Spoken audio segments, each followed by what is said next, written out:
అందరికీ praise the lord. నీతో ప్రేమంగా, ప్రియంగా, స్నేహంగా, ప్రాణంగా ఉండే ఎవరైనా ఏదో ఒక రోజు నీ చేయి విడిచిపెడతారు. కానీ నీ చేయిని ఎన్నటికీ ఎప్పటికీ విడనాడని ఆ యేసే చేయిని పట్టుకుంటావా? ఆ యేసేతో నీవు గడుపుతావా? ఆ యేసే నీవు ఆరాధిస్తావా? ఆ యేసే నీవు స్తుతిస్తావా? ఆ యేసేతో నీ జీవన ప్రయాణం కొనసాగిస్తావా? ఆ యేసేను నీ జీవితంలోకి ఆహ్వానిస్తావా? ఆ యేసేతో చివరి వరకు నీవు ఉంటావా? నిన్ను ఎన్నటికీ చేయి విడవని ఆ యేసే చేయిని పట్టుకుంటావా? అప్పుడే నీ క్షేమం. రిఫరెన్సెస్ కీర్తనలు 73వ అధ్యాయం 23వ వచనం.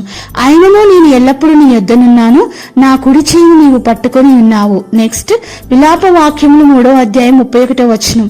ప్రభువు సర్వకాలము నిన్ను విడనాడడు. నెక్స్ట్ 1 సమూయేలు 12వ అధ్యాయం 22వ వచనము.